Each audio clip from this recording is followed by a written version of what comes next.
Seru juga ya bang. Setibanya di kantor, Ipana langsung turun di lobi dan melemparkan kunci motornya kepada satpam untuk diparkirkan. Ia berlari menuju lantai 7 di mana ruangannya berada. Pandu dan Felicia sudah menunggu dengan raut wajah cemas di dalam ruangan itu. "Apa yang terjadi?" tanya Ipana menatap Pandu. "Ada yang melakukan kecurangan pada proyek apartemen mewah di alun-alun kota, Nona," ucap Pandu. "Apa permasalahannya? Bukankah kemarin masih baik-baik saja?" tanya Ipana. Ia masuk ke dalam kamar ganti dan segera mengganti baju. Kurang dari 5 menit ia keluar dari sana dengan pakaian khusus untuk ke kantor. "Apa yang terjadi?" tanya Ipana. "Proyek itu tiba-tiba saja mengalami kerusakan, Nona. Ada beberapa puing bangunan yang tiba-tiba saja meretak dan roboh.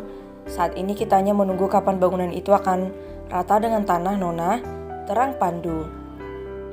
Ipana menggertakkan giginya sambil meraih ponsel untuk menelpon Pak Sakti agar bisa mengantarkan laptopnya yang ada di ruang kerja. "Nona, beritanya sudah masuk ke televisi dan merangkak menuju trending, Nona," ucap Felicia takut.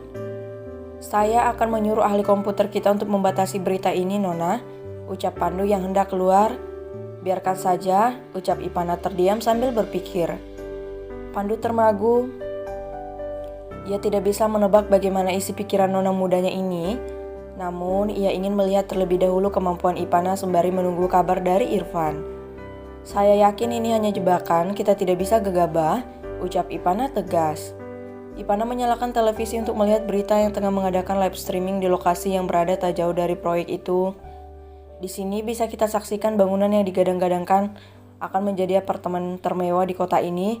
Tinggal menghitung waktu untuk rata dengan tanah. Pertama kalinya perusahaan Dirgantara mengalami kegagalan dan peristiwa ini terjadi di masa kepemimpinan nona muda Ivana," ucap reporter televisi. Pandu sudah semakin geram melihat hampir semua saluran memberitakan tentang hal ini. "Nona, kita harus meredamnya," ucap Pandu memohon. "Tidak, naikkan berita menjadi trending 1, Pak. Saya ingin melihat siapa yang tengah bermain dengan kita," ucap Ipana tersenyum semirik. "Nona," cegah Pandu. "Kerjakan, Pak, kita akan melihat hasilnya dalam beberapa hari," ucap Ipana. "Apa Nona yakin ini sangat berbahaya dan berisiko?" ucap Pandu menasihati. "Pak, saya bukan ayah, saya yakin ini akan berhasil untuk mengungkap siapa dalangnya dan kita bisa terbebas dari masalah ini. Tolong percaya kepada saya," ucap Ipana meyakinkan Pandu. "Baiklah Nona," ucap Pandu pasrah dan memberikan perintah untuk menaikkan berita menjadi trending 1. "Permisi Nona," ucap Fitri panik sambil masuk ke dalam ruangan Ipana. "Ada apa Mbak?" tanya Ipana mengernyit. "Para pemegang saham meminta untuk mengadakan rapat saat ini juga Nona," ucap Fitri. "Apa yang mereka inginkan?" tanya Ipana. "Saya kurang tahu Nona," ucap Fitri menunduk.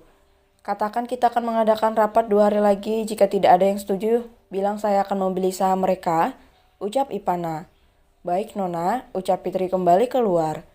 "Felicia, kamu perhatikan bagaimana saya bekerja. Kamu harus sangat mahir dalam hal ini," ucap Ipana tegas. "Baik Nona," ucap Felicia dengan jantung yang berdetak kencang dan badan yang mulai gemetaran. Tak lama, Pak Sakti datang sambil membawa laptop dan beberapa bungkus cemilan dari rumah.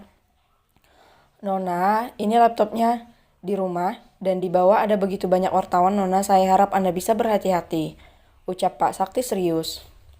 "Bagaimana keadaan ayah, Pak?" tanya Ipana. "Tuan Irfan baik-baik saja, Nona. Hanya Tuan Fajri yang sedang panik dan mengamuk. Namun Tuan Irfan mencegahnya.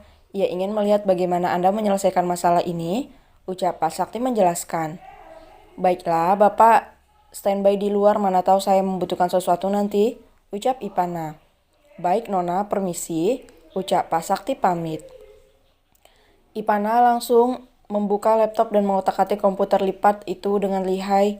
Ia melihat apa yang terjadi semalam melalui CCTV yang ada di sekitaran tempat kejadian. "Tolong buatkan saya susu hangat, Pel," ucap Ipana. "Baik, Nona."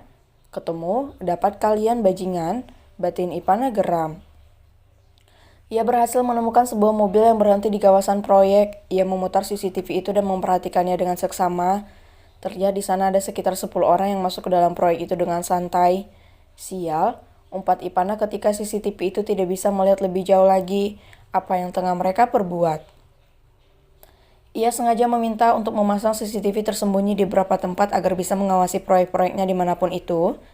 Ipana kembali melihat sisi lain dari bangunan. Ia tersenyum semiri ketika bisa menemukan apa yang tengah diperbuat oleh orang-orang itu. Jackpot, aku mengenali dia. Habis kau setelah ini. Ha? Ucap Ipana terkekeh. Ini susunya Nona, ucap Felicia sedikit takut melihat ekspresi Ipana. Iya, terima kasih kamu lihat ke sini, Pel, ucap Ipana. Felicia menurut. Ia berdiri di belakang Ipana, sudah terkejut ketika melihat beberapa orang tengah menghancurkan tiang-tiang penyangga menggunakan alat yang bisa menghancurkan bangunan dengan cepat. Nona, apa itu tidak menimbulkan bunyi? Tanya Felicia.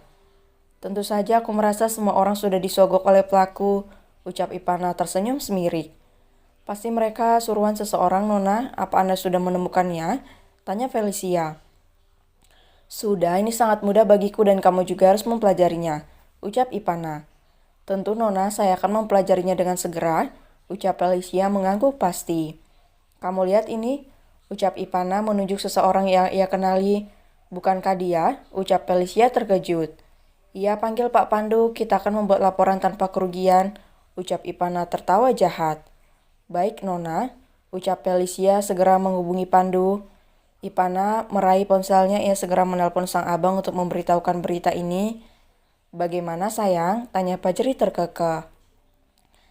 Ternyata seru juga bang, ucap Ipana tertawa. Seru. Iya sih, masalah seperti ini memang benar-benar seru, ucap Fajri ikut terkekeh. Aku tidak menyangka jika dia sebodoh ini bang. Bukankah progresnya selalu terlihat setiap bulan, setiap tahun? Tanya Ipana. Iya, begitulah jika seseorang bersikap tamak, berniat untuk menjatuhkan lawan, malah dia yang akan jatuh sendiri, ucap Fajri terkekeh. Iya bang. Harga saham kita mulai menurun bang, apa itu tidak menjadi masalah? Tanya Ipana sedikit takut. Tidak sayang, harga saham anjlok jangan dipermasalahkan, biar abang yang mengurusinya. Kamu fokus untuk menangani masalah ini terlebih dahulu. Nanti akan abang ajarkan cara mempertahankan saham, ucap Fajri. Baiklah bang. Terima kasih. Untung Dede selalu melihat abang ketika bermain komputer dari kecil, ucap Ipana tersenyum lega. Iya. Pergunakan untuk hal yang baik sayang, jangan sampai Dede mencelakai orang dengan kepandaian ini, ucap Fajri. Siap Pak Bos, ucap Ipana tersenyum dan mematikan panggilannya. Pandu, Felicia, dan Fitri sudah berada dalam ruangan itu dengan raut wajah cemas. Ipana mengernyit apa lagi yang terjadi. Nona, para pemegang saham sudah berkumpul di ruang rapat. Mereka tidak mengindahkan ucapan Nona dengan alasan kerugian yang ditanggung sangat besar dan akan berdampak pada penurunan saham jika tidak diatasi dengan cepat. Jelas Fitri khawatir. Berapa saham yang mereka miliki? Apa cukup untuk membuat keputusan? Tanya Ipana. Saya rasa tidak, Nona, ucap Fitri. Ipana terdiam, ia harus mengumpulkan bukti-bukti kejahatan itu saat ini juga. Biarkan saja mereka berdiskusi, Mbak. Tolong catat hasilnya. Jika ada yang ingin menjual saham langsung beli, ucap Ipana. Tapi Nona, sergap Pandu. Pak, saya bukan ayah, tolong hargai keputusan saya. Sekarang bantu saya untuk mengumpulkan semua bukti-bukti untuk membuat laporan, ucap Ipana dan membuat Pandu terkejut. Apa Nona sudah menemukan pelakunya? Tanya Pandu tidak percaya. Sudah, apa Bapak tetap akan memaksa saya untuk bertemu dengan mereka? Tanya Ipana. Saya menunggu perintah selanjutnya, ucap Pandu tersenyum lega. Nona, pemilik gedung ingin bertemu dengan Anda, mereka sudah berada di ruang tunggu, ucap Felicia yang baru saja menerima panggilan telepon. Pemilik gedung? Wah, ternyata dia mengantarkan nyawanya langsung, ucap Ipana tergelak.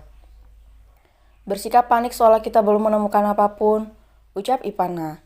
Ia menyerahkan laptopnya kepada Pandu untuk mengambil beberapa bukti yang bisa diambil sebelum ada yang menyadari keberadaan CCTV itu. Suruh mereka naik, ucap Ipana tersenyum semirik. Baik Nona, ucap Felicia keluar dari ruangan itu untuk menjemput sang pemilik gedung.